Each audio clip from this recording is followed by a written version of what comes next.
football fans, and welcome in to Utes Game Day on ESPN 700 and 92.1 FM. I am your host, Porter Larsen, brought to you today and every game day by Utah's own Outlaw Distillery. Today, it's a top 20 matchup in Salt Lake City to kick off Big 12 conference play. The 17th-ranked Texas Tech Red Raiders visit number 16 Utah. It's Tech's first ever trip to Salt Lake City. To get to 3-0, Tech's high-flying offense is best at Arkansas Pine Bluff, 67-7. Kent State, 62-14. And then last week, 45-14 over Oregon State. For Utah, they kicked off 2025 on the big screen in Hollywood. And the Rose Bowl, where tonight Utah will open up the 2025 college football season against an old friend from the Pac-12, the UCLA Bruins. Dampier moves a man across the formation. That's Smith Snowden. Smith's got it, bouncing to the outside. Now back to the inside, to the 5, to the 4, to the 3, to the 2, to the 1. That's a touchdown! Smith Snowden made 3 men miss at the 5, cut it back inside, and found pay dirt in the UCLA end zone. It's a Utah touchdown. After the impressive Week 1 performance, the Utes returned home to Salt Lake City for a matchup with Cal Poly, an old home to Mad Dog Fred Whittingham. It was the first ever matchup between Utah and CPU. 3 receivers flex to the right, 1 to the left-hand side. Dampier's going to pass in the flat. He's got Parker. A lot of room to run. 40, 30, 20. They're not going to get him into the end zone. He goes for a touchdown. 3 receivers wide to the right-hand side, 1 to the left-hand side on 2nd down and 9 from the Cal Poly 45. Diefenbach fires wide to the outside. It's picked! It's going to go to the house! Jackson Benny! The streak is alive! 22 straight years with a pick six for Utah! Benny with a house call! 5 for 9 on 3rd down, 2 for 2 on this drive, 3rd down and 2. Bicklin by himself, going to keep it himself, right side 35, steps out of a tackle 30, 25, breaks another tackle, 10, 5, touchdown! Bird Bicklin, high stepping into the north end zone. What formation are they going to come out in, Scott? Oh, the best formation in all football, the victory formation. Utah comes home and opens up the home portion of its season by a final score of 63-9 over the Cal Poly Mustangs, and it's a great night to be a Ute. And in Week 3, it was on to Laramie as Utah took to the Frontier, a matchup with former conference foe for Kyle and Co. Utah fans, good evening, and welcome to Laramie, Wyoming. War Memorial Stadium on the campus of the University of Wyoming for the first time in 15 years. The University of Utah makes an appearance here on the high plains of eastern Wyoming to take on the Wyoming Cowboys. 43-yard field goal attempt here for Dylan Curtis from the right hash. Place is down, the kick is away, it's high, it's end over end, and it's good. He would have made that from about 63. He kicked that one into the pine tree. Anderson scans the defense, brings a wide receiver in motion. Now he'll backpedal the pass. Utah pressure getting to him. Anderson spins out of it, and he's taken down. John Henry Daly all the way back at the 36-yard line. Sack number 4 on the season for Daly, and Utah's defensive front comes up big. 2nd down and 12 this time for Utah, almost 13 yards. Straight ahead handoff. That's Wayshawn Parker. No, make it Rogers. Rogers outside 40 to the 35 and out of bounds at the 33-yard line of Wyoming. That's a heck of a run and a 24-yard pickup for Nakari Rogers. Play action pass, pressure coming. He's hit, the ball's out. Does Utah have it? They do. Feels a fumble. Lander Barton recovers it. Pressure off the edge forced the fumble, and Barton falls on it for Utah. It was John Henry Daly who made the hit in the strip, and Utah gets it back. Here's Nate Johnson with it. Nate on the left-hand side. Nate's got the 15. Nate's got the 10. Fumble! And Wyoming falls on it at their own 3-yard line. Oh, Johnson. Well, this Utah offensive line prides itself on toughness. 3rd down and inches to go from the goal line. Dampier under center. Rodgers behind him. They hand it to him. Rodgers into the end zone, off the right side, and that's a touchdown. Third down for Utah. They've got to get to the 25. Dampier, lots of time in the pocket. Looking, throwing down the field. Got a man open, caught, close to first down yardage. Did he get it? Dallin Bentley got it. He needed 21 and he got 22 yards. It's a Utah first down. Dampier brings a man in motion. Looks, loses the football, picks it up again. Scrambles to his right, throwing toward the end zone. Caught! Is it in? It is! Touchdown! Wow. Touchdown! Larry Simmons with his first catch as a Ute, and it's a touchdown with a toe tap on the sideline. Anderson to pass, high snap, gathers it in. Pressure in his face, throws over the middle, incomplete. Oh, it's intercepted. On a deflection, here comes Jackson Benny the other way. Jackson Benny, 20, tackled at the 19-yard line. He nearly had another pick six. It was a deflected ball and then an interception by Jackson Benny.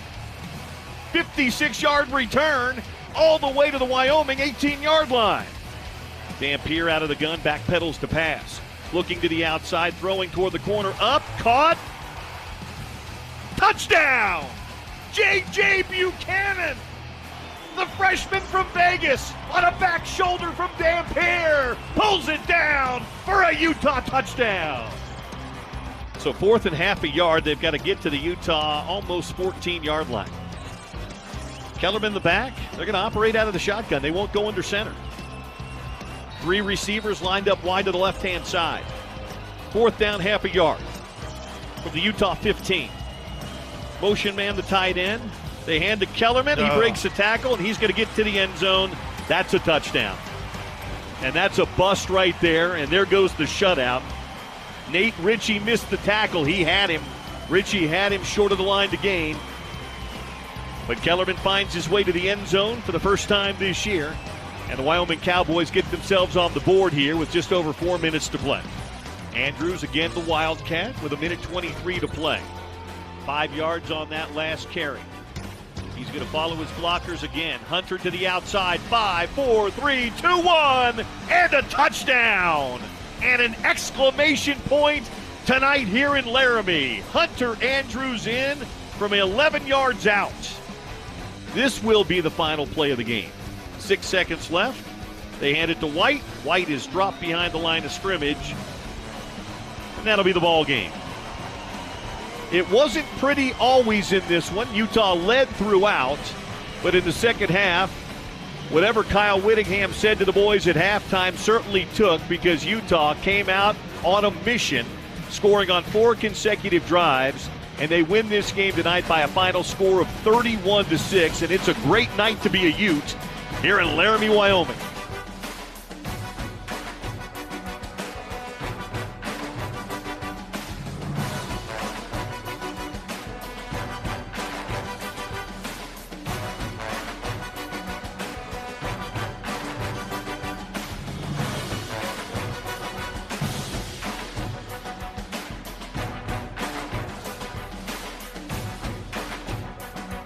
Score. Devin Dampier also led Utah in rushing. He had 13 carries, 86 yards on the ground. Ryan Davis led Utah in receiving. He had 10 receptions, 91 yards on the day in Utah. Gets the 31-6 win on the road in Laramie.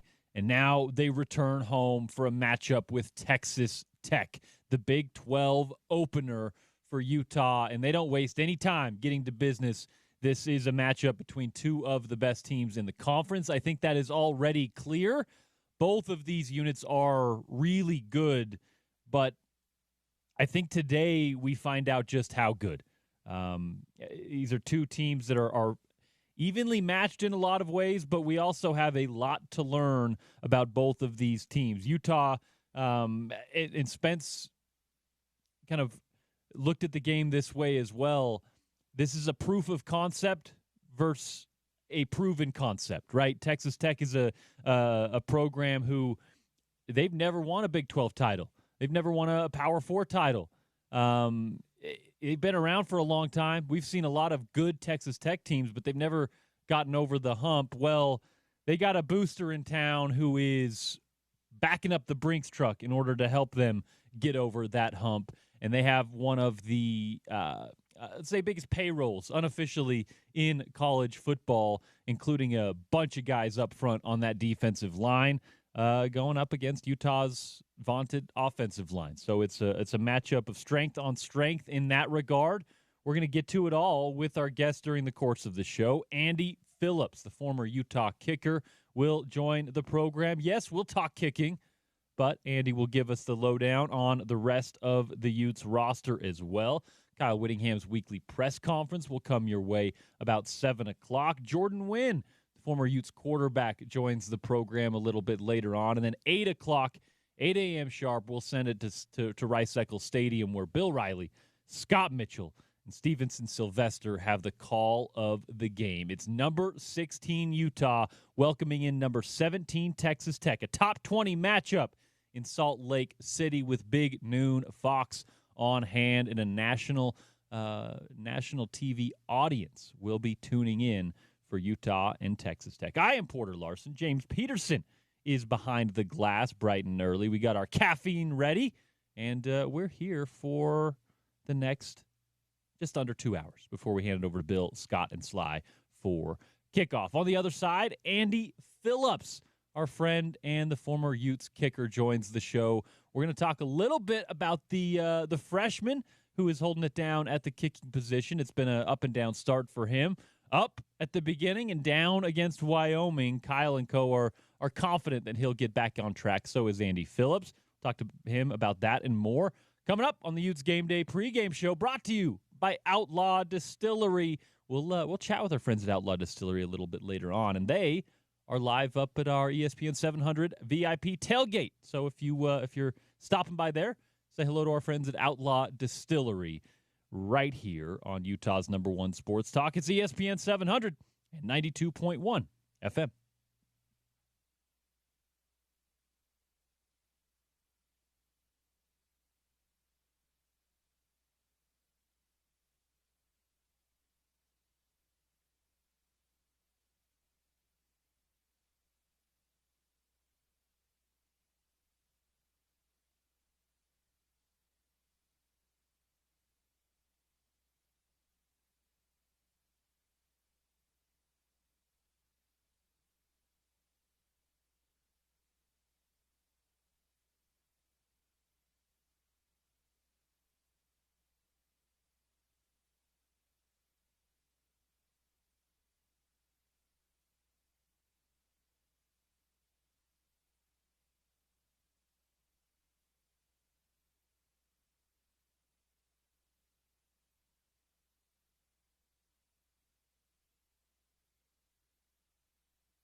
This is head coach Kyle Whittingham, and you're listening to Utah football on your home of the Utes, ESPN 700 and 92.1 FM.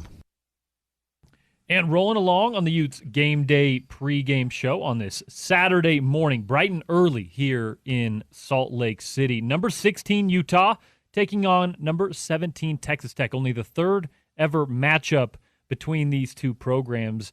Utah 0-2 all-time against the Red Raiders back in the 70s. So first meeting in the Big 12, and it comes your way 10 a.m., the kickoff on this Saturday. And we'll get into it here with a former Ute, one Andy Phillips. Automatic Andy, AP. It's been a while. It's good to see you, my man. Yeah, it's been a long time. Grateful to be here in studio and cannot wait for this matchup today. It's a big one. Obviously, these are two top 20 teams nationally as of today. They're also, if you ask Vegas, the favorites in the Big 12 Conference. Hey, there's a team down south that will have some things to say about that as the season goes along. There's a couple teams in the Big 12 that are still unbeaten as well as we get into conference play. So we're going to learn a lot. I think both of these teams are good. The question is how good and who's maybe for real. You know, what is this a flash in the pan of Texas Tech and the NIL thing? Is Utah and you know, Kyle and the transition to Scally going to be as successful as we hope? Like, these are all storylines that we'll get into. But this is an early kickoff, Big Fox, noon on the East Coast, but it's morning here. You're a kicker. You're the first guy to touch the ball on a game day, literally, if your team gets the toss, however you decide that, right?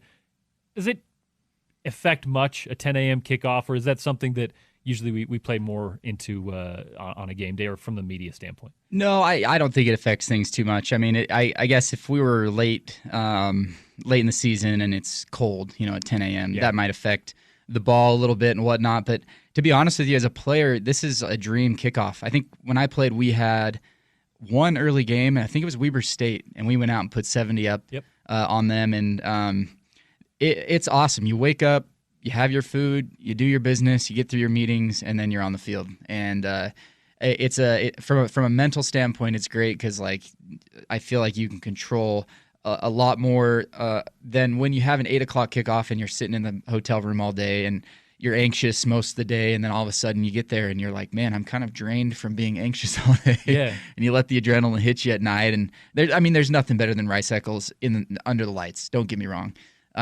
But I will say that 4 o'clock kickoff against Cal Poly, this is my first year as a season ticket holder. I'm in the south end zone with my kids and my wife looking over at the muss, and it was just packed. Yeah. I mean, from row 1 to the top, it's Cal Poly, and I'm like, I'm so stoked to see the muss just ready to rock and roll. And then, of course, I'm south end zone, so I get all of the reverb from the north end zone, which is probably my favorite place in the stadium. And I'm not too stressed about it. From a playing standpoint, I think this is exactly what you want. And the fans, I mean, they're going to show out. This is a conversation we've had with Kyle before. He's kind of intimated on the coaches show this week that it's something that we talk about a lot because it's the TV schedule, it's tailgate, it's all of this, and that's what it affects. He says it doesn't really affect the folks in the locker room. They're getting up early for workouts anyway. This is kind of the norm for them. He actually has talked about in the past how, when you sit around all day, your nerves wind up. You're watching football games that have nothing to do with the game you're playing later that night. That actually sometimes can have more of an effect on the team. Then you're talking about the atmosphere. I agree with you. There's nothing like college football under the lights. It's my favorite thing, but you can't play every game at 8:15, 8:30. It's part of the deal. So looking forward to it. Big Fox. It's a national broadcast in that window too. So it's a chance for two top 20 teams to put this product out to the country. That's big too, especially in this new NIL space. Yeah, and I think that's to be honest with you, when you have those big games, earlier is better. There's a lot more you can control as a coach, as a staff, as a team. And like you said, you let's say this is a 4 o'clock kickoff and it's on a big network. Then you're looking at what happened in the Ohio State game or what happened in the and you just kind of start playing these games as a player and watching games that really you shouldn't be focused on. Like, you should be locked in on what you're doing. So I think the boys are going to be ready to rock and roll at 10 o'clock. That ball's going to go in the air, and I'm so excited to see what happens now that we face, you know, a really strong opponent. Looking at last week, like Wyoming was a strong opponent. I think they're going to be a very good team. And just listening to conversations of Coach Witt, Coach Scally, you know, everybody that knows a lot more about football than I do, I think that was a really good team and a good test for us, to be honest with you. I think Wyoming game told us more than the UCLA game did. And I know that that's a Big Ten team at the Rose Bowl. We're kind of in the upside-down world in college football right now with all the movement, all the conference shifting going on. But I really do think that Wyoming matchup on the road in Laramie taught us a little bit more about the Utes than the opening kickoff in the Rose Bowl did, weirdly enough. Yeah, and hey, it taught us a few things we need to work on, especially in the special teams game, right? Let's start there, Mr. Kicker. Listen, we come into the season, Dylan Curtis, a kid who had wide acclaim across the country. He had offers from everywhere, one of the top kickers in the country when it comes to the recruiting ranks.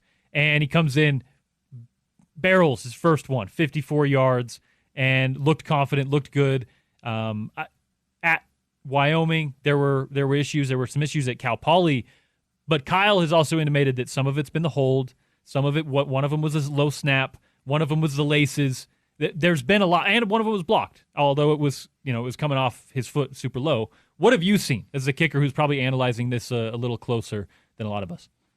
Kind of a little bit of all of it, you know. I don't know Dylan personally. We follow each other on Twitter. I've seen what his dad's posted.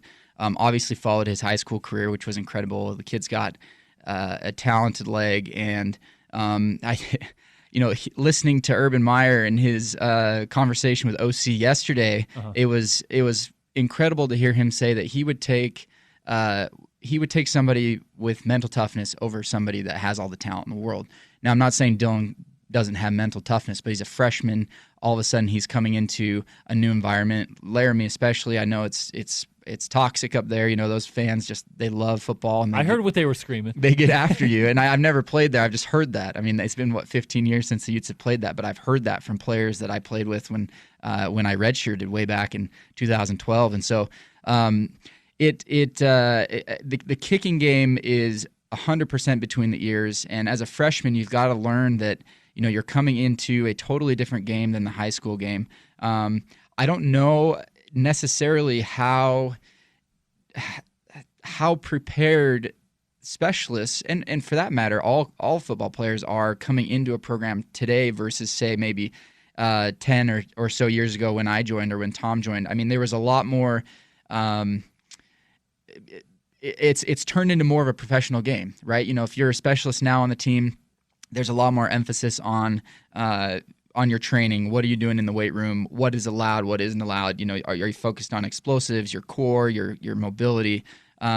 Whereas back in the day, it was like, hey, jump in with the running back group or jump in with the linebackers. And if you skip reps or you can't lift that same weight that they are, you know, take a hike, go find somewhere else because you've got to be as tough as this position group. And I really appreciated that, especially as I joined the Utes and walked on. I was like, holy cow, I've got to, you know, here I am training next to Dave Fogren and Boo Anderson and these big linebackers that are just like the meanest, toughest dudes you've ever met in your life.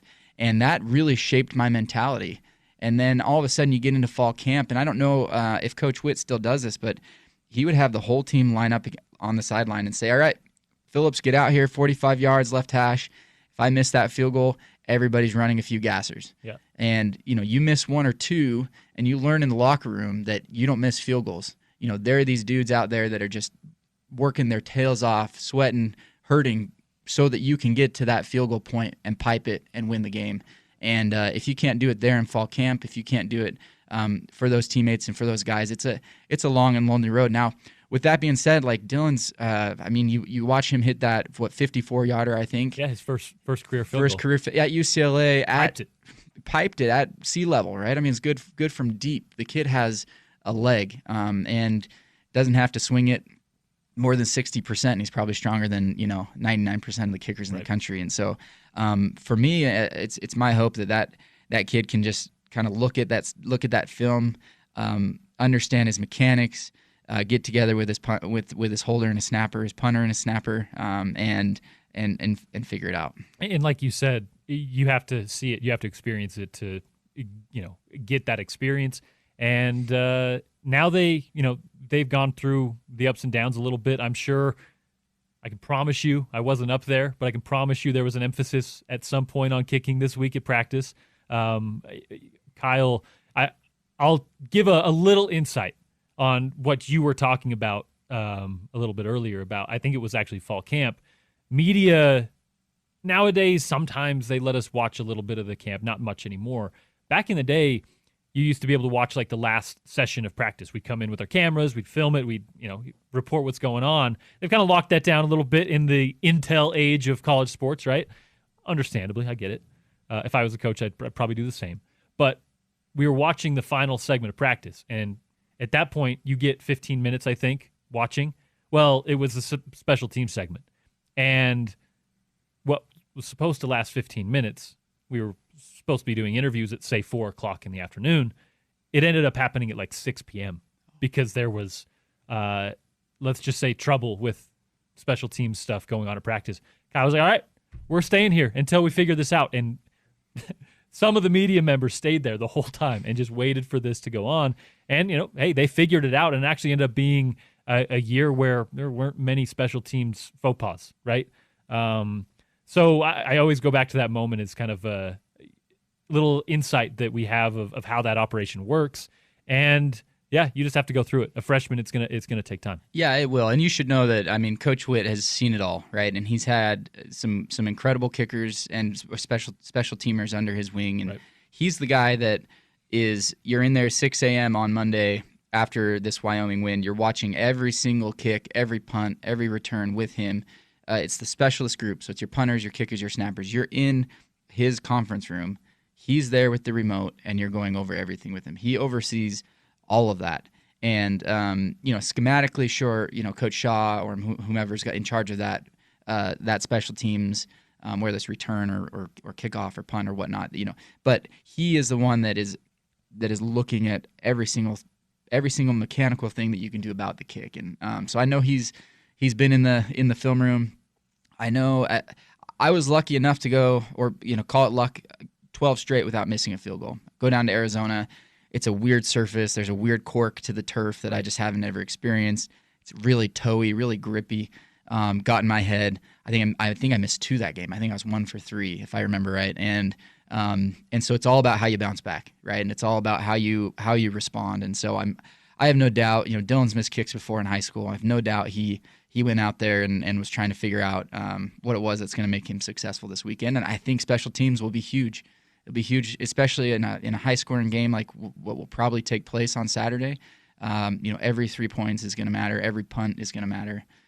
So we'll see what happens. It's interesting. In football culture, special teams is often like, it's fine. It's a side piece, though. But in analytics, and when you look at the scoreboard, and when you look at like what matters, coaches are catching on now, especially with data, with analytics, that, man, we really have to emphasize what we do on these 10 snaps a game, because you see games turn on these 10 snaps a game. Even if it's a player like Britton Covey that, he's not necessarily a special teams designated player, can change the entire outcome of a game on one snap, that you don't necessarily get the percentage of those explosive type plays on just a run-of-the-mill, the 60, 70 plays you get on offense or defense. It's fascinating, and we'll see if they can get on track going forward. Of course, struggling in Wyoming. Dylan Curtis looked good early in the season, and we'll follow that as it goes. It will become more of a emphasis as games are closer. When you're winning 31-6, when you're winning 49-10, that's not a huge deal. When you're missing an extra point in a game, it's coming down to the wire.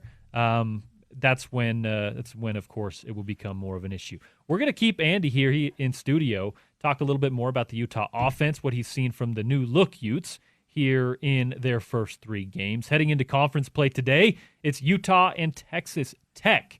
The Utes Game Day pregame show brought to you by our friends at Outlaw Distillery, a true homegrown, nitty-gritty, grain-to-glass product here grown in the spirit of the American West. OutlawDistillery.com. You can stop by the ESPN 700 tailgate. for a taste, and stop by their locations for a tour of their facilities as well. Back with Andy Phillips, a little bit more on the Utes Game Day pregame show right here on Utah's #1 Sports Talk. It's ESPN 700 and 92.1 FM.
This is Utah quarterback Devin Dampier, and you're listening to Utah football on your home of the Utes, ESPN 700, 92.1 FM.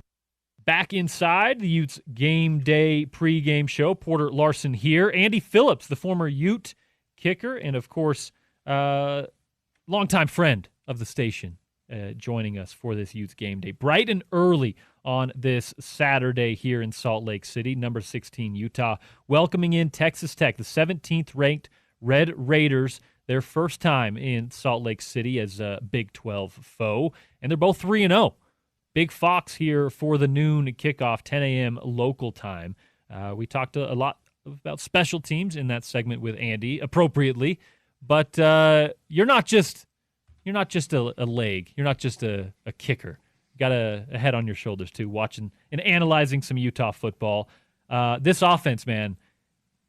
We'll get to the Texas Tech offense, which is ranked tops of the country in multiple areas, and we're going to have to figure out how to defend that. But on Utah's side, man, Jason Beck, Devin Dampier, Wayshawn Parker in the backfield, a bunch of different weapons, some of them coming from the defensive side.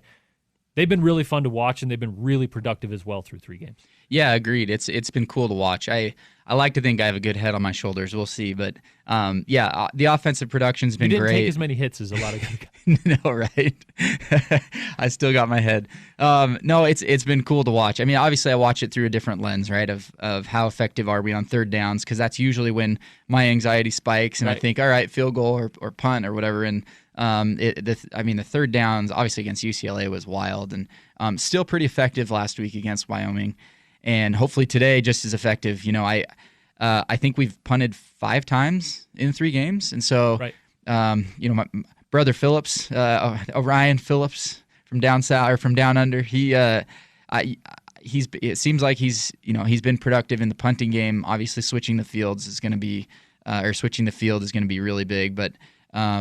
love it's cool and it's refreshing to watch an offense and go, like, we're going to convert here. There's no doubt we're going to convert here, and we have so many options. Now, tight end game's been strong. Running game's been strong, obviously. I mean, I was at practice the last 2 weeks with my son's youth conference out the football teams, and so standing up against that offensive line as they come to sign, balls and Behemoths. jersey. Oh, my goodness.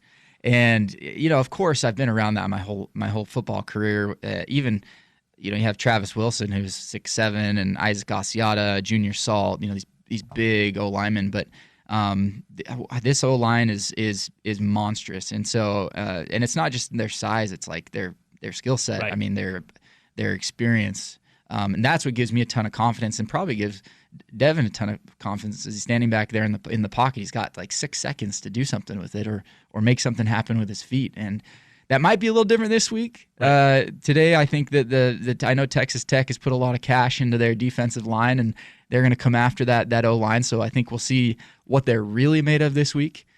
Side comment, I don't know if in order to be a specialist these days, you've got to be over 6 feet. But I'm looking at our special teams guys, like snapper, punter. They're all like 6'2", up to 6'7", and I'm just going, Mitch Wisnowski rule. Yeah, right. And Mitch would be jealous of the size that he's seeing there. So, anyways, total side note. But yeah, excited about the offense, running game, O-line. A little bit nervous about our receiving game, and haven't seen anything massive downfield. I know we've had some big chunk plays where we've thrown it outside, and mostly screen passes, wheel stuff, where it's broken right. coverage. Yeah, right. So, you mentioned Trevor Riley, who hosts the show with me last week, mentioned he spent a half decade in the NFL. He said, I think that's the biggest O-line I've ever seen. And I'm like, what, like call it? And he's like, no, the biggest O-line I've ever seen. I'm like, okay. And you go through and yeah, the first 5 are monsters. And then the next 2-3 guys that they sometimes bring in as a jumbo package are like 340 pounds. Yeah, like, huge. And that jumbo package, where are they getting these guys? That's a sweet package to have, and it's fun to see them run on the field. And you're like, all right, big dogs are out there. And huge credit to Coach Harding. I mean, a lot of people don't know this, but like, there are very few coaches. Like Coach Scally gets a ton of credit. Coach Shaw on the defensive side, because they're enthusiastic. They're loud. They're locked in. I mean, right. The defense has been strong, but Coach Harding is as equally as passionate and as equally as much of a mastermind with that O-line as those guys are, and he doesn't get enough credit, I don't think. Yeah. He's a great guy, but also like his ability to just develop and put together O-lines that have had so much success in the past. It's been really cool to see his success this year. Jim's really funny because he has like a good relationship with us as media, but he's very blunt in the fact that he's like, what? I don't want to do this, right? That's part of it, right? He doesn't have this like public persona, doesn't care to. He's just watching film and training that O-line, right? And that's part of why I think he's unheralded a little bit, because a lot of folks just don't know who Jim Harding is outside of Utes offensive line coach, because he doesn't put himself out there. But really good guy and well-deserved when he does get that recognition. You may not see it on the big broadcast on Saturday, but he's getting NFL interviews. He's had to turn some of those down to stay here at Utah. Utah's had to up his contracts to keep him here. He's getting the recognition where it matters, and well-deserved there. And now has maybe one of the best offensive line units in the country. You mentioned third downs. Second FBS right now, Utah, 71%, 72% conversion rate. That equates to them not having to push the ball down the field, but you intimated to me my concern, which is we haven't had to see that, right? Even if you get through 3 weeks of play and you've blown out every opponent and you don't have to push the ball down the field to feel confident in doing so, you would have liked to have seen it in practice. We haven't had that. So I do wonder if that is your kind of main concern offensively going forward is, not only pushing the ball downfield, but doing it on the outside. Yeah, I think so. I think without a doubt, that's it. And you go, okay, do we have the speed? Do we have the talent? Is it schematics? What has lacked success there? I know we've been fairly vanilla over the last 3 weeks in prepping for conference play, but the success on third down, I think, obviously comes from that O-line. That's typically the down where the defense is going to throw something funny at you, some sort of weird blitz package, or they're going to try and throw you off some sort of coverage.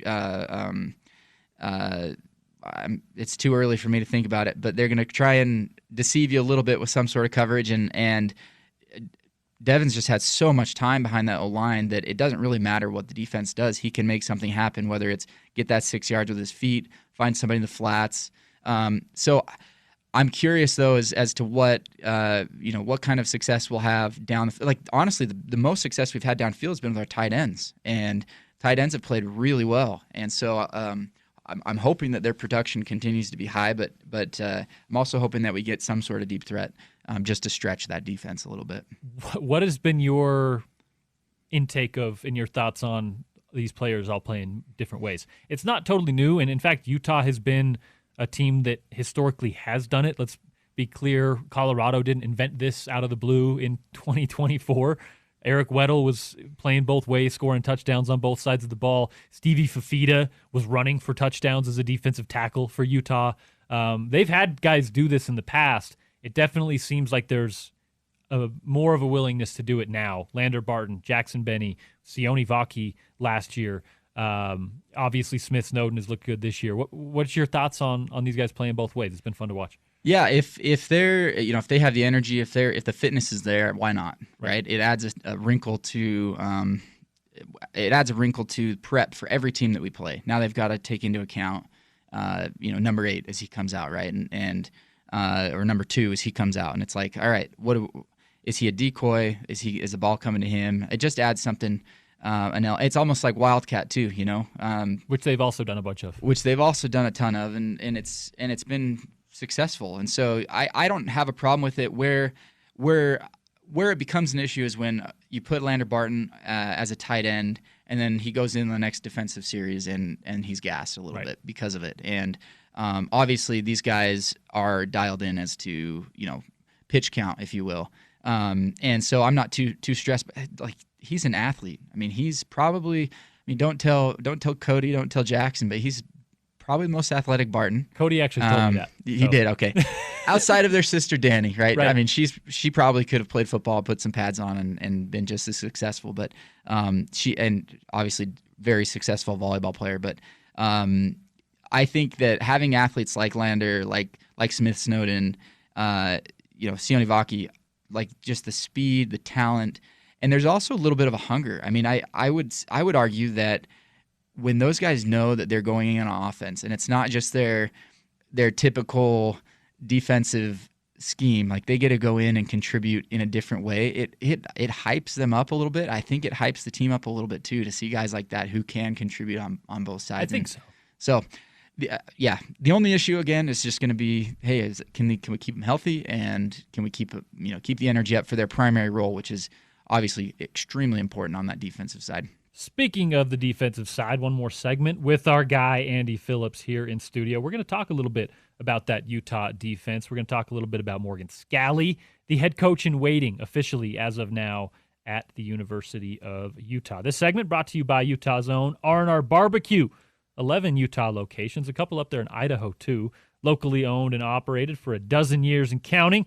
Great for catering and more. Order online and see their menu at randrbarbecue.com. That's randrbbq.com. Back on the other side, talking some defense in the next hour, the 7 o'clock hour. Kyle Whittingham, his weekly press conference. We'll give you our predictions for the game. A Big 12 injury report. Yeah, that's a real thing happening this year. We'll talk about that and more still to come in the Utes Game Day pregame show. Porter Larsen here on your home of the Utes. It's ESPN 700 and 92.1 FM.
Hey y'all, this is O-Block member Spencer Fano, and you're listening to Utah Football on your home of the Utes, ESPN 700 and 92.1 FM.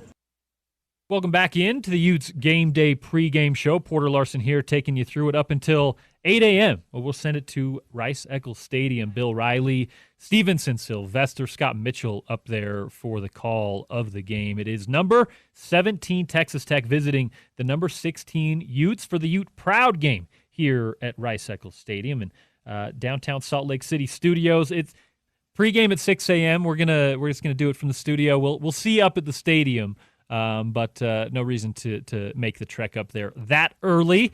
We'll let the crazy tailgaters that spent the night over there do that, and we'll see you up there for kickoff. Porter Larsen here, Andy Phillips still with me here on the Utes Game Day pregame show. We talk some special teams, we talk some Utah offense. Now the Utah defense. You always kind of give them the benefit of the doubt that they're going to be good coming into the season. We talked a little bit in that last segment about these defensive players playing both sides. Well, the reason they're able to do that is because they have the depth. You mentioned Lander Barton. You don't want to spread it too thin with him. Well, if he is gassed, you got Jono Hall. You've got Levani Demooney, right? You've got 4 linebackers that you're rolling through the rotation with. That gives you at least a little bit of an ability to do that. Your thoughts on this Utah defense so far? We'll get into their availability. They did have a season-ending injury last week we'll get to. But, man, they've looked the part so far. It looks like a Morgan Scalley defense like we assumed it would. Yeah, it does. I mean, defensive line, obviously, I think a huge highlight, and arguably the safeties as well. I mean, both of those position groups have just been fantastic. You have some edge rushers, some guys who can get back. And I'm stoked.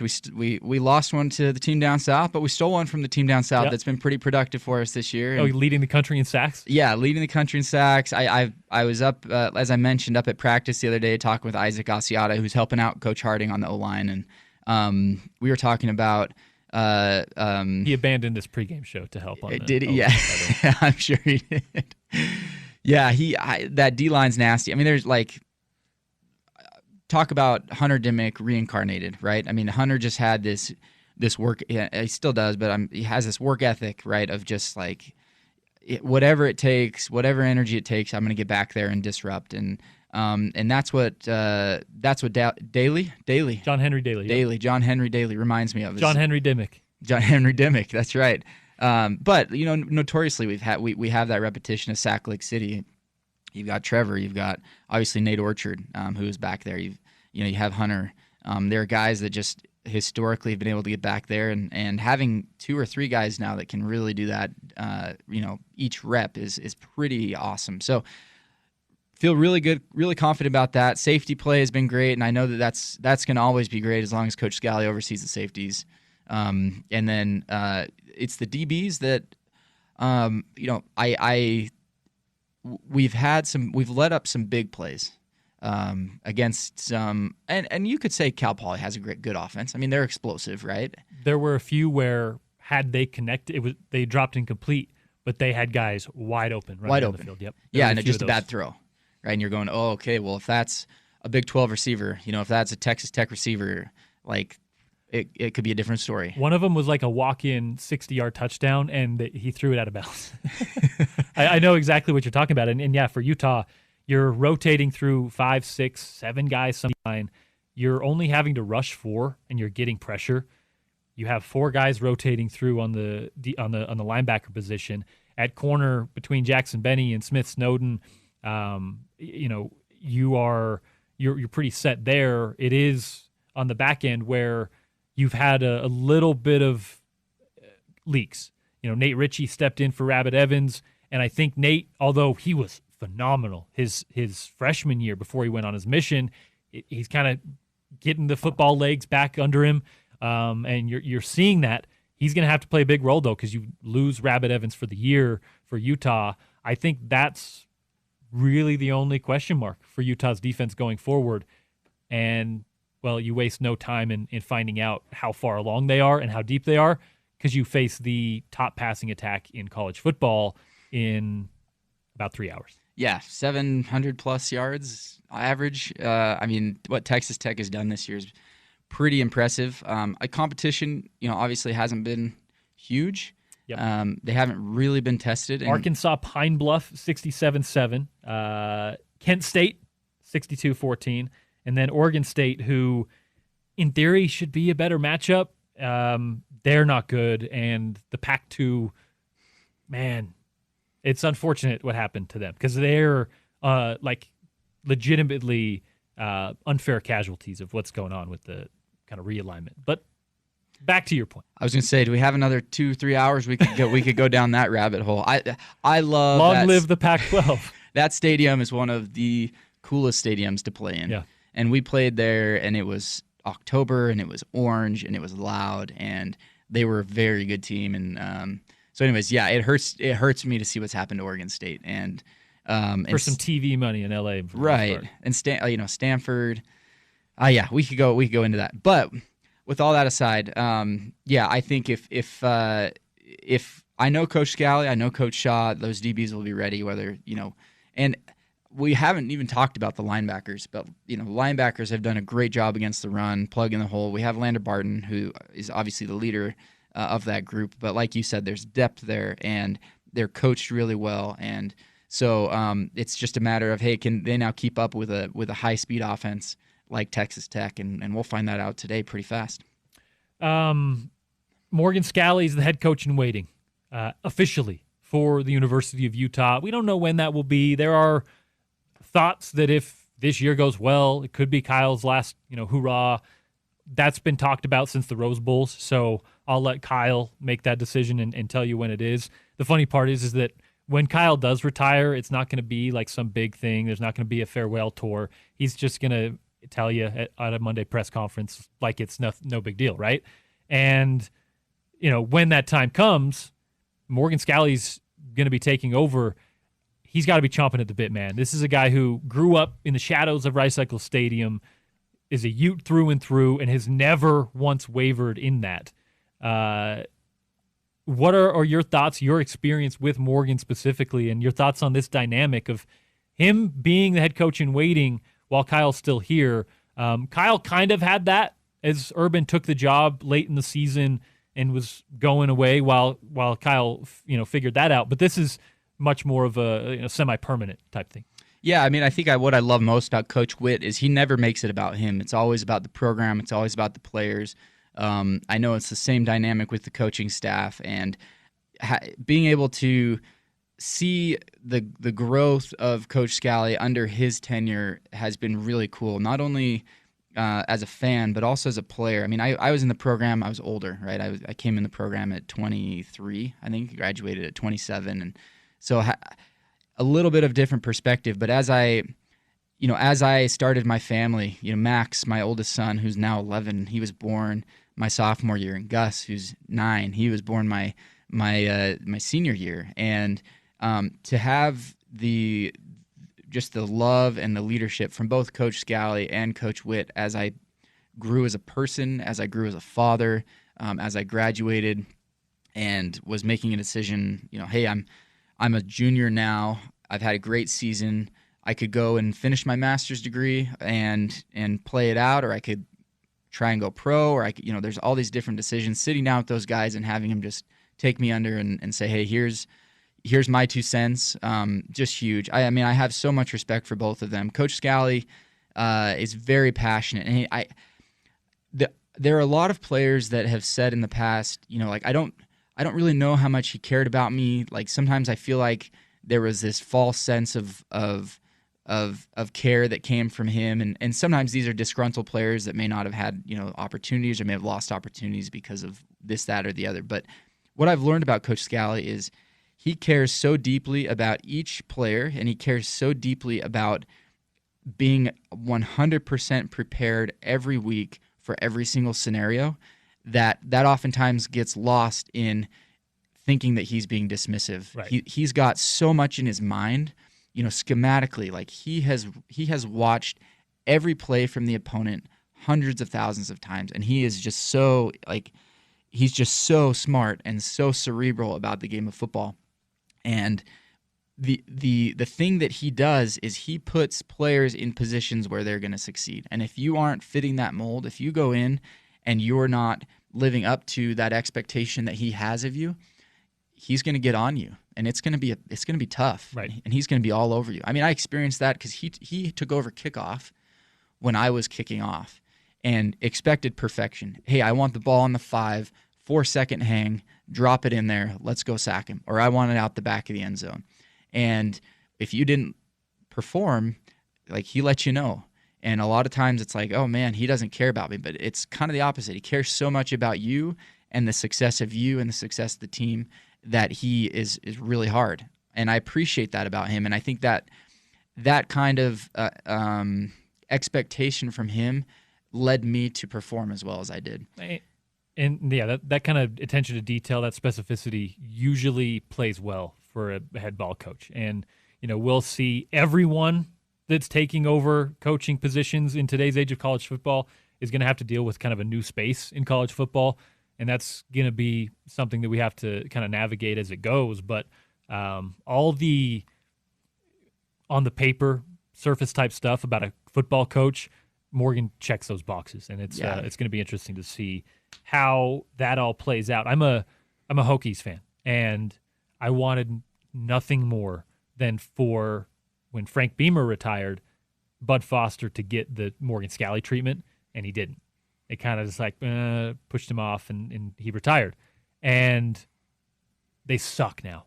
There was no continuity. There was no carryover of that culture. I think that means something in college football, and I think you can see it in certain places. Without a doubt. Just look at Utah's foundation, right? I mean, we went into the Pac-12. I was part of those 2 5-7 seasons, and it's in reality you're going through those painful seasons in order to build for the future, right? And I feel a lot of the later Pac-12 success, I think, came from those earlier teams putting in that fundamental foundational work, and that's what Coach Scalley has. He's got the foundation. He has all of the fundamentals of being a head coach, and as soon as he steps in, there will be no drop-off, and that's huge for Utah. And I think it's important because although it's not the Mountain West to the Pac-12, we are in some sort of transitional phase of college football. So I think it's an important lens to look through. Andy Phillips, thanks for hopping by, my man. For Utah fans who, I keep up with you at least from a distance on socials and whatnot. For Utah fans who maybe probably haven't heard from you in quite some time, what's new? What's up with Andy? Oh, I've got 4 kids, and that's my life right now. That'll do it, right? That'll do. I coach him in soccer. I coach him in football. I coach him in ski team. Spend a lot of time up at Snowbird on the slopes. Part of that program. Anything less? No, of course not. I mean, we've had some of the greatest seasons I can remember the last few years, and so doing that's kind of my full-time passion. And then I do some real estate and some real work to pay the bills on the side. But love my kids. I'm all about youth development. That's something that I've kind of taken I've been very proactive and very outspoken in youth development, especially in sports. We're in an interesting place where parents love to specialize their kids early, spend a lot of money on their kids in one sport, and I don't think it's healthy. And I think that having your kids diversified in their sporting is huge for success later. And I look at myself and go, here I was, a soccer player, lacrosse player, ski racer, made a transition into football without having played a snap in little league or high school. And so anyways, that's kind of what I've been advocating for lately, and it's been a lot of fun. I've gotten a lot of great feedback. So with you on all that, I love it, love to hear it, and appreciate your time, man. Yeah, thank you, Porter. Appreciate it. This will be fun, and big game tonight, man. Are you going to be up there? So, this one hurts. I am a season ticket holder, but a 10 a.m. kickoff. I've got 6 games between the 8:30 hour and the 2 o'clock hour. Of course. So, 2 youth football league games, 2 soccer games, and then my youngest boy Leo's got a flag football game. That's important to be at. I'm sure you'll be sideline scoreboard watching the game later, but we'll have fun up there for you. Appreciate your time as always, and don't be a stranger. We'll catch up with you. Good deal. Thanks. Go Utes. Thanks, Andy. That is Andy Phillips, AP on the Utes Game Day pregame show. This segment brought to you by Beer Bar. Start and end your game day experience at Beer Bar, Salt Lake's best sports bar in downtown, with surrounding projection TVs. You can park your Beer Bar and take tracks up to the game. Avoid the parking hassle. They got the best burger and brats in town as well. Over 120 beers, 50 of them on tap. It's Beer Bar at downtown Salt Lake City. Back on the other side with more Utes Game Day, Kyle Whittingham's weekly press conference. You'll play that back if you missed it right here on Utes Game Day, ESPN 700 and 92.1 FM.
This is Utah linebacker Lander Barton, and you're listening to Utah Football on your home of the Utes, ESPN 700 and 92.1 FM. Lander Barton, Utes linebacker, bringing us back in on the Utes Game Day pregame show. 1 hour to go before we hand it over to Bill Riley, Scott Mitchell, and Sly Sylvester up on campus of the University of Utah. It's number 16, Utah, welcoming number 17, Texas Tech, for the Big 12 kickoff. What did Kyle Whittingham have to say about this matchup, and what did he have to say about the 31-6 win over Wyoming? Well, we hear from Kyle Whittingham each and every week, brought to you by our friends at Sound Warehouse. The super end of summer sale still going on at Sound Warehouse. Don't miss the best deals of the year. Sound Warehouse has been rocking your ride for over 47 years with 3 convenient locations in Salt Lake, Orem, and Ogden. Visit soundwarehouse.com today. And if you guys stop by during the week, make a purchase, well, you get tailgate passes to our VIP ESPN 700 tailgate. It is Sound Warehouse, and this is Kyle Whittingham. 540 some odd yards of offense, and it was almost exactly split evenly in between halves, but drastic difference in the scoreboard. We just found a way to not finish drives in the first half and missed a few kicks, and consequently it was a tight game at halftime, 3-0. But then in the second half, complete flip from what we did in the first half as far as finishing drives. The yardage again was about the same, 270 roughly in each half, but you got to finish drives, and that's what we did in the second half. And fortunately, our defense was good the entire night and kept us in the game when we were struggling in the first half and not getting any points on the board. So very pleased with the defensive output. Special teams, we have some things to work on. We did do some good things. Kicked the ball well on kickoff out of the end zone. Didn't have to cover any kickoffs. One punt is all, and we did a good job on that rep. And so some good things, but certainly some things to work on. Excited about this week, Big 12 opener. Texas Tech coming to town. Got Big Noon Kickoff coming. It's a great opportunity for not only our program but for the university in general, chance for our fans to showcase what Rice Eccles is all about. And the Big Noon Kickoff show, I'm sure we'll have people that will attend that well and make have a good outing in that. But yeah, it's good. Our players deserve to play on this stage, and should be a great ball game. Texas Tech, phenomenal numbers on offense right now. Over 600 yards a game, nearly 60 points. Good on third down, good in the red zone. Balanced attack, rushing for over 200 and throwing for nearly 400. Really no weakness. I mean, they've had an outstanding start to their season, and should be a good football game, and our guys are looking forward to it. And so there we go. Questions? Justin's got the first one I got for you. Okay. So Justin says, Texas Tech is known for their talented players, up-tempo offense, and physical play. What is the one thing we need to do better this week against the Red Raiders to ensure a victory? And he also said great win on Saturday. Thank you, Justin. I would say pick up where we left off in the second half with finishing drives, getting the ball in the end zone. And if we can do that, that'll go a long ways towards our chances to win the game. Obviously, the turnover margin is crucial every single week. We've been fortunate enough to win the turnover margin the last couple weeks, and we did turn the ball over once on Saturday night, but we took it away twice. So when we win the turnover margin at +1, we're like 83% win percentage, and when it's +2 or better, it's like 90-something%. So that right there is very indicative of how important that is. And Texas Tech, yeah, they got a lot of good players. Obviously, they wouldn't be able to be doing what they're doing without a bunch of good players, and so they've done a nice job of assembling that roster and getting talent infused into the program.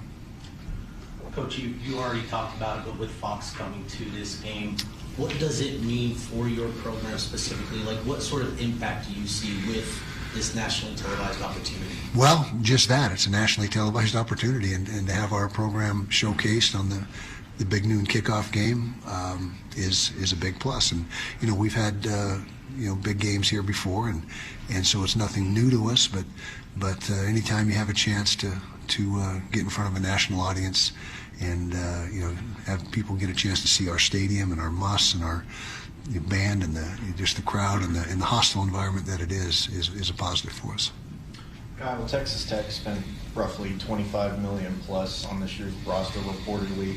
I'm just curious, is that evident on tape when you see the type of talent that you have and kind of a broader picture of that? Is the spending in college football, I guess, adding to the talent disparity, and do you see that happening all across the board? Well, they're certainly committed to winning, and I'm good on them for being able to attract those players and get the type of players in that they have. And is spending affecting the imbalance?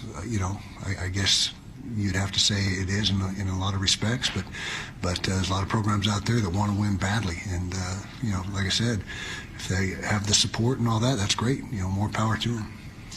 There's been multiple games where you guys have had double-digit plays and these long, extended drives. Mm-hmm. Is there an advantage to having those long, extended drives versus, short drives where you're pushing the ball down the field rather quickly? Or what are your thoughts on, would you rather have these long, extended drives, or would you rather push the ball down the field quickly and score faster? I think there's an argument for both. As long as they end in touchdowns, that's the key. And so there's certainly a place to have those extended drives, give your defense a rest, wear out the opposing defense, control the ball, impose your will. Typically those longer drives have a lot of run aspect to them, and so being able to wear them down in the run game, that's a positive. Then the quick strike, being able to strike quickly, is also positive, particularly if you have that ability in the end of game, and you need to make something happen quick. And so I think if you can do both, that's the ultimate.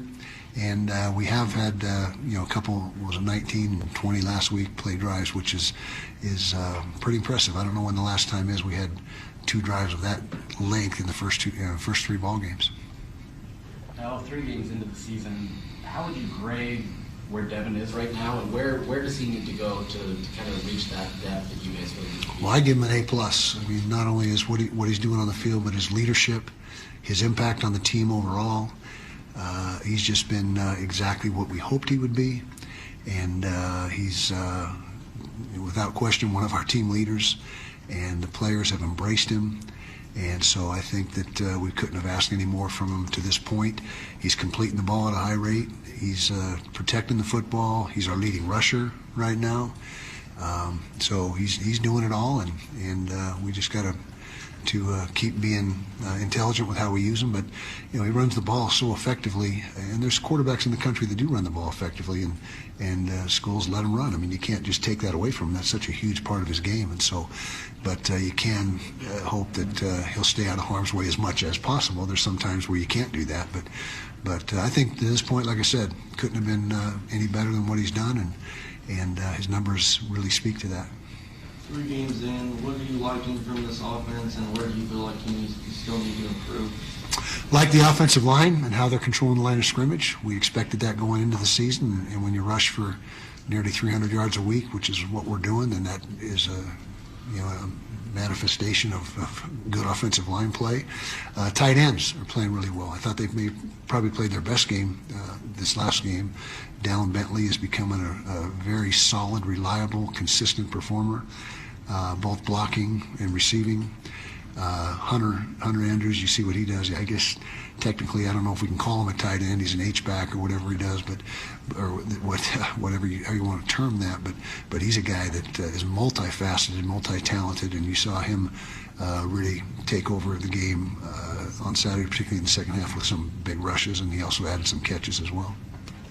Yeah, Coach, the Big 12 starts this week play for you guys. What did you learn in year one of playing in this conference? What did we learn? Well, I think I've said it many times before. We weren't surprised by anything. It's not like we got into the schedule and we thought, wow, this is not what we expected. And so I don't think we learned anything that wasn't anticipated. It's a physical conference, a lot of high-powered offenses. It just what we thought it was going to be, it has turned out to be. How about that? Coach, do you remember a start time this locally that was 10 a.m. and how do you prepare for that so they are ready to go peaking at that hour? I think we have, to my recollection, Keeler, he probably could answer that better. He's only been here. Colorado. Here. Was that 10 o'clock? There. Oh, so you're talking just locally. We have had 10 a.m. starts. It seemed like we did it at Air Force one year. Differently for it? Yeah, you do things in the morning. We do things in the morning anyways, but we added a few things in the morning, eating breakfast at the same time as pregame meal will be, and trying to mimic that so their bodies, in the short amount of time that you do have, can acclimate as best you can to what's going to be happening on game day. But with our school schedule, we can't move practice from afternoon to morning. It's not conducive to the academics that our players have. So we'll just do a few things, but I think you make too big a deal out of something. I think we made too big a deal out of going to the swamp a couple years back, and we're heating the indoor up and doing all kinds of things. And there's a point where it just becomes more of a distraction than a help. So, but yeah, we will do a few things timing wise to try to acclimate. And then you look at Texas Tech statistically, it's pretty similar. They have a quarterback that's completing 70% of the passes, only 1 interception. They got 3 guys that are running the ball around 5 yards a carry. They got, offensively, they put up a lot of points, not against elite talent, but do you see similarities between your 2 teams? I think so, yeah. Both quarterbacks, as you mentioned, are playing very well, and their QB his passer rating is over 200. It's like 208 or something like that, which is really good. I mean, that's off the charts good. And they do run the ball. They got a physical offensive line. They got good size. Both tackles are 6'8", and got some tight ends. They typically are more so an 11 team than a 12 team. So you're going to see 1 back, 1 tight, 3 wides most of the time, but they will jump into some 2 tight sets and run the ball well. And they're, like I said, they're running the ball very effectively right now. Kyle, Ryan Davis is number 3 in the Big 12 in total receptions through 3 games. What have you liked about him in terms of his emergence, and where you feel like you guys need to go further among the receiver group? Yeah, he's been a real plus for us. He's a very dependable receiver, great hands, great routes. Not necessarily a guy that's going to stretch the defense and get behind everybody, but he's going to find the soft spots in the zones and work his way open. And he and Devin have a really good chemistry, as you might expect, playing last year together as well.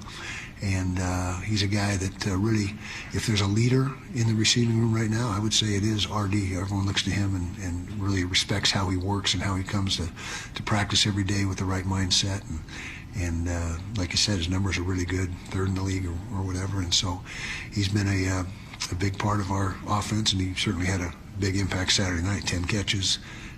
And so, yeah, he's someone that we really have relied on. His scoring differential through the 3 games, I think, is 137 to 25. As a whole, did you get what you were looking for out of the non-conference schedule? I think so, and I don't know what we're looking for is to win each week, and so that was the first objective, obviously. I think our players, other than the first half at Wyoming, offensively, I think we've played some really good football, but we certainly understand the degree of difficulty goes way up this week, and we got to be ready to play. But the preseason, not the preseason, but the non-conference was, I think, a good tune-up for the season. Kyle, is one of the benefits of this offense, is it creating indecision to defense as far as them knowing whether it's a run or a pass? Absolutely. Yeah, putting them in conflict and a pickle, as Jason Beck likes to say, pickle the defense, and not only schematically within coverages, but by position. Put defensive ends, linebackers in situations where they can't be right. If they do one thing, we do this, and if they do the other thing, we do that. So that is a big part of it.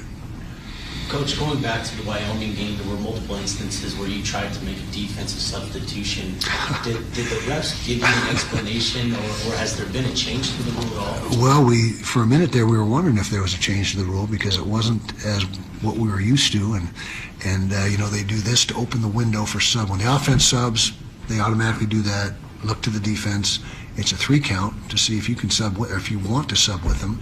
And if you start that sub mechanic in the 3 count, then they keep it open until you get the guy on and off. And we kept getting it shut down once our guy got on, and they weren't giving the window staying open for when he came off. And I really got no clear explanation on it, but I certainly brought it to their attention. And finally, we just stopped doing it because we couldn't figure out exactly what they were mechanically going to do with it, and so we just aborted that. Kyle, you've talked so much about Devin's leadership. I'm just curious, how would you describe how he, I guess, kind of gets guys to follow him? And when did you first start noticing that when he transferred here in the spring? Well, first of all, he's humble. He doesn't point fingers ever. He points them at himself. If he's going to point a finger, he's going to point at himself. Never gets on guys I don't know how to put it, just an antagonistic way. He's always very positive and upbeat. Takes his own lineman out to dinner once a week, like I said, that's a great start to getting into those guys' good graces. But he's just such a positive, guy that is always patting his teammates on the back and complimenting them, and if something goes wrong, hey, that's on me, guys, don't worry, here we go. Just that type of guy, and the players really respect that and appreciate it. So heading into this season, you guys put a big emphasis on havoc plays. How would you, on the defensive side, how would you assess defensive havoc plays through the first 3 games? Not bad, not great. We're getting a few turnovers, takeaways. Here and there, not as many as we'd like. We like 3 a game. We're not averaging that. I think we've had 5 or 6 this season. And so we're not quite on pace there. Sack-wise, I think we're getting after the quarterback pretty good. John Henry Daly in particular, he's leading or tied for the lead, I think, in the country with 5 sacks. And so he's done a great job of getting pressure on the quarterback. And so that's and some people put TFL's tackle for loss in the havoc play column as well. We don't. We just go sacks and turnovers. And so I think we're doing a decent job, but it always could be better.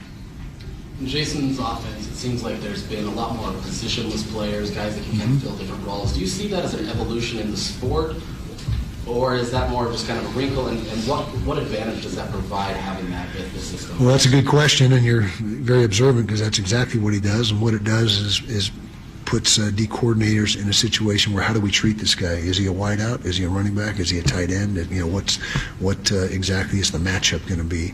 And that in particular is a challenge for teams that have sub packages, that sub in and out with your different groups. Some defenses will play the same 11 no matter what you put out there, and it's not as big a deal to those guys. But those matchup defenses, it certainly causes problems, and how to identify the guy and how to categorize the guy. And you're right, he has and I've said it before, Jason has a really good feel for getting the most out of his guys and putting them in positions where they can do the things they do best instead of asking a guy to do something that maybe is not his cup of tea. He does a great job of finding their role and maximizing that role. With Rabbit Evans out, where do you think Nate Ritchie needs to improve in his game as he continues to start? Yeah, Nate is a really good football player. Hasn't been as sharp at tackling as he needs to be the first few games. He knows that. We know that. But the flip side of that is always around the ball with the opportunity to tackle somebody. He's got great instincts and great nose for the ball. But losing Rabbit is a big loss. He's a terrific player, and it will be for the season. I can confirm that. It's a season-ending injury now. The silver lining would be that he will get a redshirt year and be able to come back for next year if that's what he desires to do. But he's just had some tough luck since he's been here. But Rabbit is a really good player. He'll be missed. But back to Nate, he's a seasoned vet. He knows the position inside and out. Just needs to be a little more efficient in his tackling. That's the area he really needs to work on. All right, that'll wrap us up. That's a wrap. Okay, guys. If I can figure out the fryers, you'll get wings, but I can't. Are these from here? Yeah. That was Kyle Whittingham, the head ball coach at his weekly press conference up on the Hill. I'm up there each and every Monday morning. You can hear it live on the Sean O'Connell Show about 11 a.m. For those in the know, usually about 10:57. That's Kyle Whittingham time. And you can hear it on the station, ESPN700sports.com, each and every Monday. Brought to you by our friends at Sound Warehouse. The end of summer super sale still going on, so don't miss the best deals of the year. Sound Warehouse has been rocking your ride for 47 years and counting, with 3 convenient locations in Salt Lake, Orem, and Ogden. Visit soundwarehouse.com today for your car stereo systems, navigation and integration, amplifiers, and more. All of your audio and visual solutions at Sound Warehouse. And if you stop by and make a purchase during the week, tailgate passes to our ESPN 700 VIP tailgate. Back on the other side from the head ball coach to a former Ute, former quarterback. Jordan Wynn joins the program. We'll discuss Devin Dampier, his production so far, a little bit of the Texas Tech matchup, and more with our friend Jay Wynn right here on the Utes Game Day pregame show on Utah's #1 sports talk in your home of the Utes for 70-plus years. It's ESPN 700 and 92.1 FM.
Back inside the Utes Game Day pregame show, rolling along. In a few minutes, we'll hand it over to Bill Riley, Scott Mitchell, Stevens, and Sylvester for the call of the game. It is a top 20 matchup in Salt Lake City today. The number 16 Utes welcoming number 17 Texas Tech as Big 12 play kicks off. We waste no time getting down to business with two of the top teams in the conference. You just heard from Kyle Whittingham, his weekly press conference. You can hear the Kyle Whittingham Coaches Show and his press conference each and every week here on the home of the Utes, ESPN 700. But now, how about a former Utah quarterback joining the program?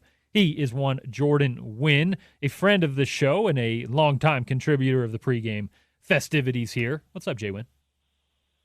Just, hanging out, ready to watch some Utes football. A big one.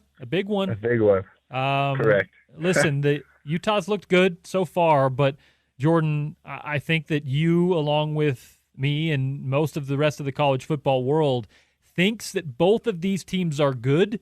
We have no idea how good. I think that's kind of how we all feel going into this one, no? Yeah, I think exactly. Both are so unknown still. Obviously, a lot of talent on both rosters, and they've done what they needed to do to this point, and now it's kind of the first test for both. Yeah, and for Utah, I think that the strength coming into the year, we talked about it a lot, was their offensive line.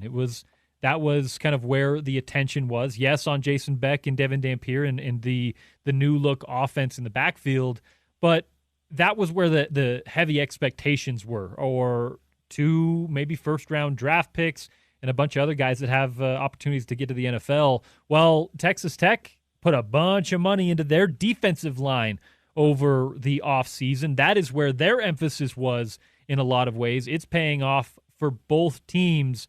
That feels like the matchup to watch over the course of the afternoon, Jordan. But I wonder how you feel if that's kind of the X factor from what we've seen so far. Yeah, I think certainly that's probably going to get the most attention. As you mentioned, Utah's not short on talent up front. Anytime you have two first-rounders is, really impressive.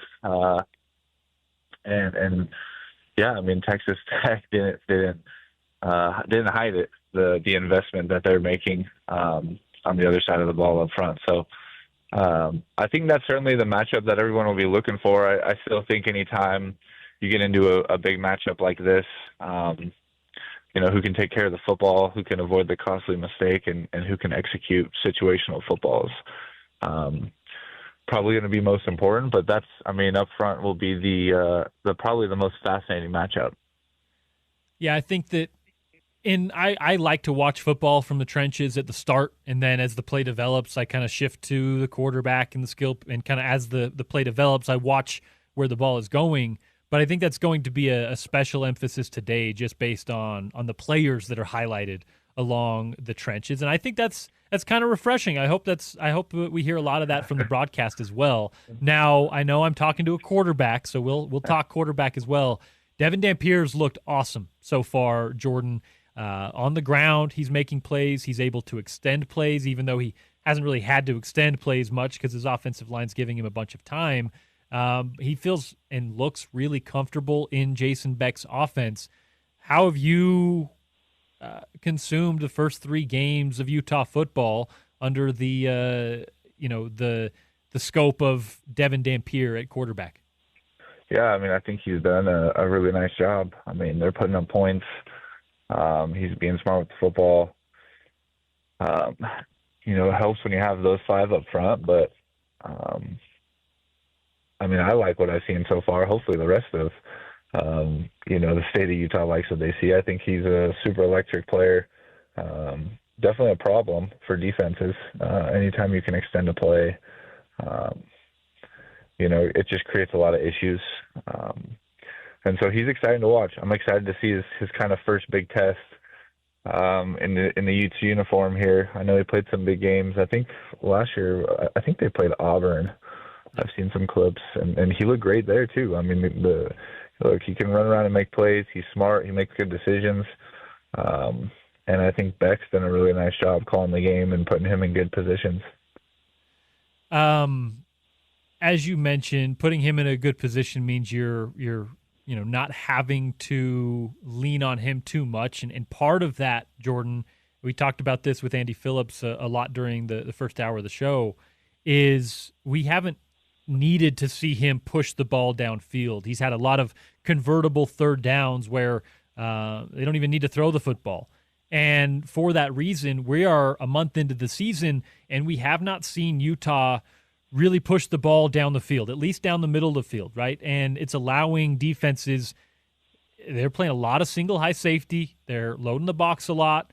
It's not necessarily working, but at some point we will need to see Utah have an answer for that, counter to that chess move. What has your impression been of Utah's variability on the offensive side and the need to see them maybe push it downfield a little bit as well? Yeah, I mean, I think it's kind of a double-edged sword. We haven't seen it, and kind of like you mentioned, I think because we haven't need to see it. Anytime you can stay ahead of the chains, like you mentioned, and create manageable third downs, it's tough on defenses, and it almost is to me when I watch, it's a great style of football, and so when you get into these third and short, third and mediums, and you have the ability to run the ball and not take shots downfield, or not need to necessarily, right? I like that style of football. I think that's how you win football games. That's how you convert on third down. If you can stay in a 50%, in the 50% vicinity on converting third downs, you're going to win a lot of football games, and that starts with first and second down. And certainly I think, I'm more victim of this than anybody. I love seeing the ball fly, and so I'd love to see some shots downfield, but at the same time, hard to argue with the results they're getting. But yeah, at some point it's going to have to happen. So we'll see, I guess, if it's this Saturday. It'll be interesting because that Texas Tech defensive line is very stout, to say the least. Yeah, the Texas Tech defensive line, they've only had to rush 4, and they've had success doing it. They've got 4, 5, 6 guys that they can rotate through up front there, just like Utah does. They're going to be facing a stout challenge, as Jordan mentioned, going in. Now, like you said, and like I intimated earlier, we haven't seen them push the ball downfield because we haven't needed to in a lot of scenarios. That's because of really good play calling on first and second down. It's setting them up for these third and convertible situations. You mentioned the benchmark a lot of times for third downs is that 50 or so % mark. Well, how about 72%, Jordan? Second in the country for Utah. What have you seen from the play calling that's allowed that kind of production and that kind of execution? Yeah, it's wild to hear that. 72% is just crazy. I think, look, it starts up front, being able to run the football, honestly. And if you can run the football on first down and still have a threat to run it on second down, what we would call like a mixed down situation, 1st and 10, 2nd and 6 are short. In either of those two situations, if you're a threat to run the football and run it effectively, it's going to put you in really good situations on third down. I think, you're just playing statistical odds here, but if you have a lot of 3rd and 1s, 3rd and 2s, 3rd and 3s, you're going to convert more times than not, because you have so many options. When you get into a known passing down, right, a 3rd and 5, 3rd and 6 plus, most of the stadium knows you're going to throw it. Certainly the defensive coordinator you're playing against knows you're going to throw it, and that's when they get creative. If you watch on the flip side, Scally, what he does on, passing situation, third downs with his exotic looks, and it creates problems.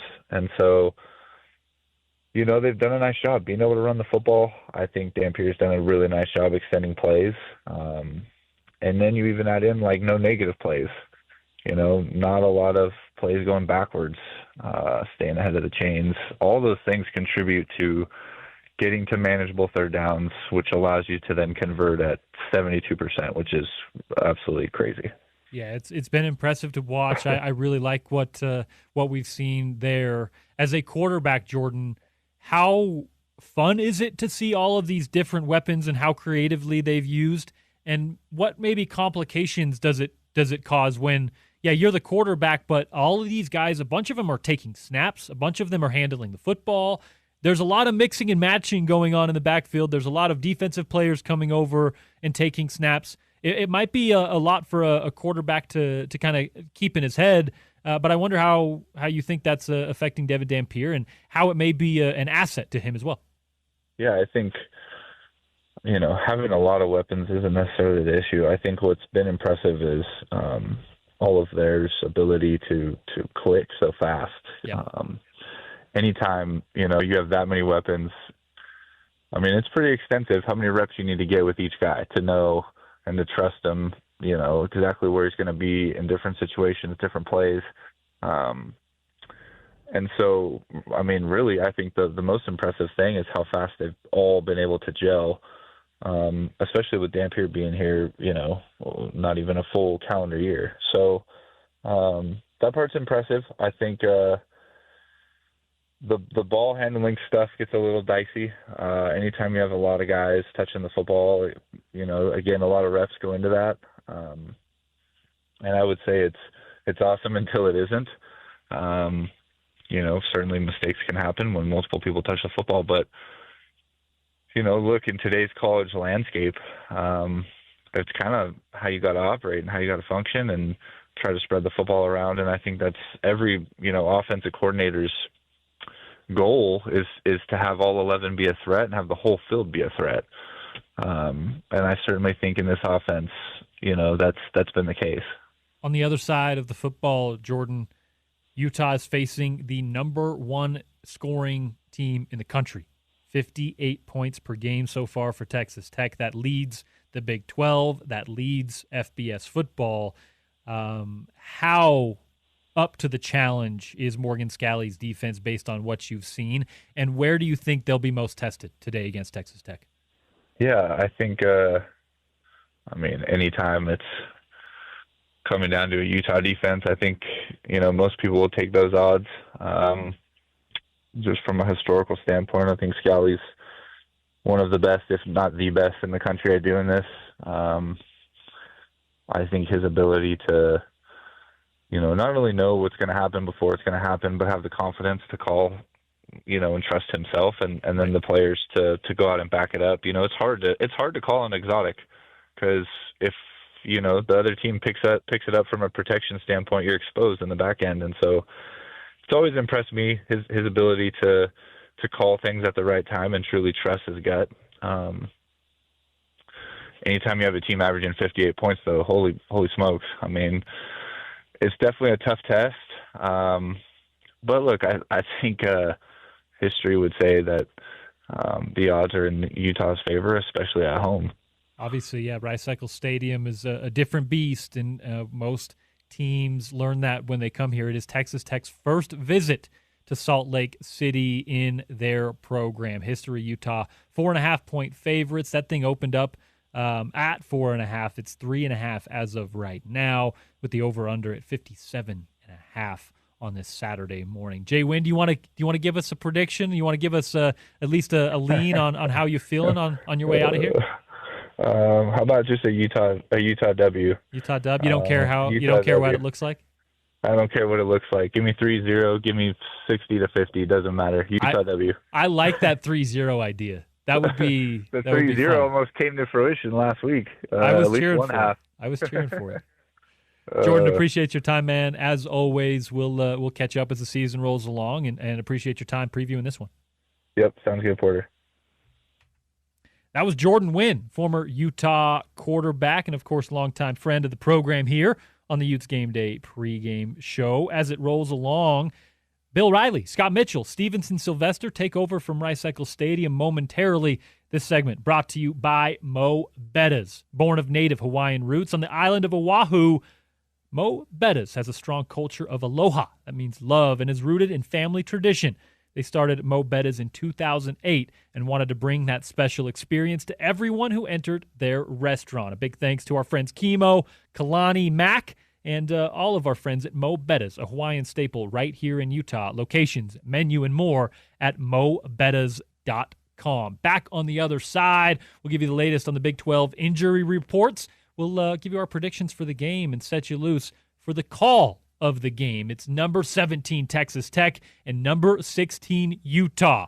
10 a.m. the kickoff right here on Utah's number one sports talk. And your home of the Utes, ESPN 700 and 92.1 FM.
This is head coach Kyle Whittingham, and you're listening to Utah football on your home of the Utes, ESPN 700 and 92.1 FM.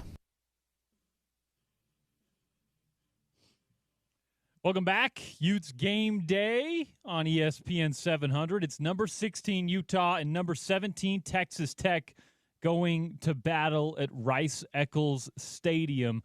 Of course, Big 12 kickoff between two of the top teams in the conference, at least early on, and at least if you ask the folks in Las Vegas. Right now, Utah 3.5-point favorites, the over-under at 57.5. We'll get our picks and predictions for the game in the final segment as we say goodbye. But first up, it's your Big 12 injury report. CenXL JBR Clinical Research brings you the injury report for today, conducting clinical research studies to fuel growth and advancement in the medical field, with studies currently on acne, tummy tucks, neuropathy, chronic low back pain, osteoarthritis, and knee pain. Call 801-261-2000 or CenXLResearch.com. If you suffer with osteoarthritis, CenXL is conducting a clinical research study for an investigational injection. To participate, go to CenXL.com/JBR. Rabbit Evans out for Utah. That's going to be a season ender. Dadrian Zipper out for the year after surgery this week. Josh Sovereign out for Utah. Carson Kafusi and Isaiah Garcia out for Utah. Those are the 5 that Utah will be missing, and those are the 5 that they have included in their latest Big 12 injury report. Now, as the rules specify, you will have to update that 90 minutes before kickoff, no later than 90 minutes before kickoff. So in the next 45 minutes, we will get the final Big 12 injury report for Texas Tech and Utah. Whether that looks any different than it does as of right now is still to be seen.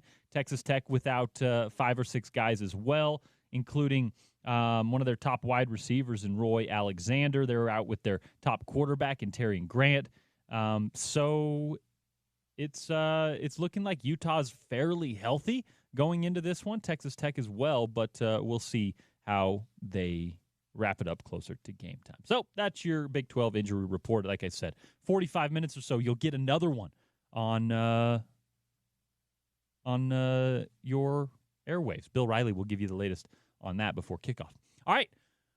As I've talked about throughout the show, our title sponsor for the Utes Game Day pregame show is Outlaw Distilling and Outlaw Distillery. They are also our ESPN 700 VIP tailgate spirit providers, and they're live up there on campus. Tyler with Outlaw joins the program now. Tyler, how's it going, my man? Good morning, guys. This is great. Yeah, we're excited to have you on board. We're excited to have you guys up at the tailgate. It's a little early for this one, so I don't know if you've got like Bailey's and coffee. I don't know what you've got going on up there for the tailgate, but appreciate you guys going on. Give us a feel of the vibes up there. I'll tell you, first thing, God bless college football. Right. We've never seen much like this. Walking up today about 7 a.m., I'm pretty sure the entire Must section said, I'm pretty sure it was something like Funk BYU at 7 a.m., so they must have been out here 3, 4 a.m. this morning. So they're ready to go. You can get the vibe of how it is down here. But, yeah, it's going to be a great game today, and we're really excited to be a title sponsor. Thanks for having us. Yeah, Tyler, tell folks about Outlaw Distillery first. A little origin story behind your guys' process. Yeah, so we're based in Sandy, Midvale, right off 90th South, right off I-15. We are Utah's probably one of the top grain-to-glass distilleries. All the spirits we make, bourbons, rums, vodka, gin, you name it, all made from local Utah ingredients, distilled right here on the state, and then obviously brought to you the best way we can. And when I say best way we can, think affordable prices and world-class, handcrafted, meticulous attention to detail in what we do. So. And available at DABC liquor stores, available also on site at Outlaw Distillery. And then, hey, stop by the VIP tailgate as well. Yeah, I appreciate you guys being on board. My great-great-grandfather died on the Outlaw Trail. So I love that this is the blend. We've got a little Outlaw spirit and a little Outlaw spirits on the Game Day pregame show. That's right. So after a big win today, we'll pour one out for him. I appreciate it, my man. We'll chat again next week, and we'll see you up at these tailgates.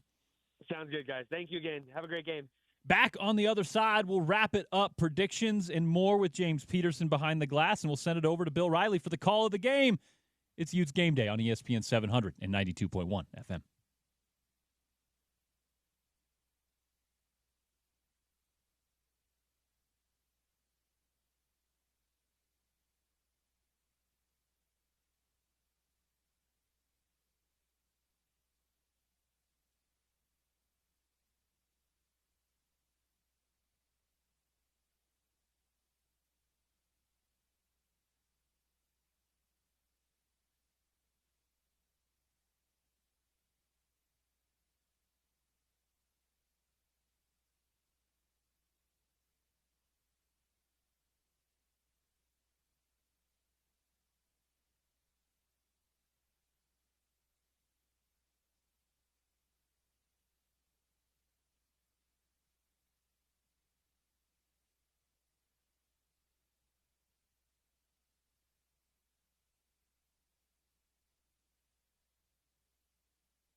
This is Utah quarterback Devin Dampier, and you're listening to Utah football on your home of the Utes, ESPN 700, 92.1 FM.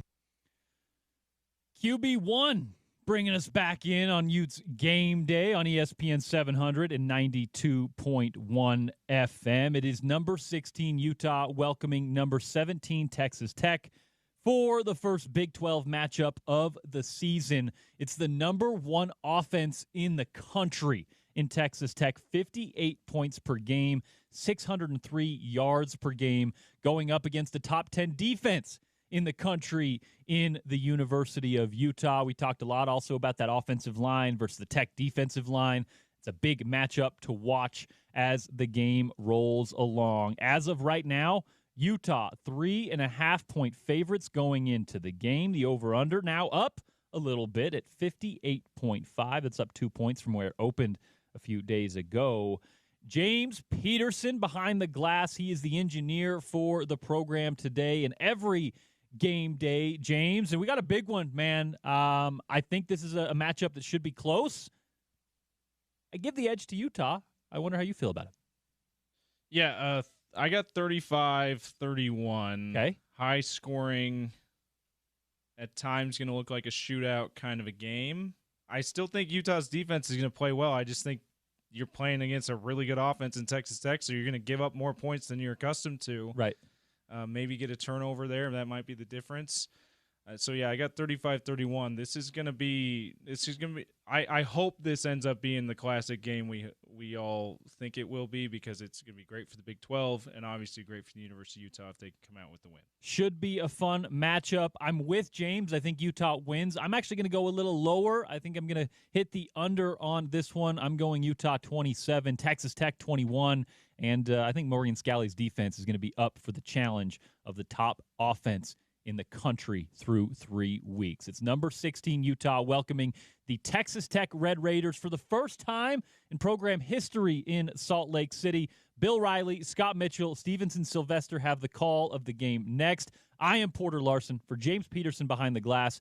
Enjoy the rest of your Utah football broadcast right here on your home of the Utes. It's ESPN 700 and 92.1 FM.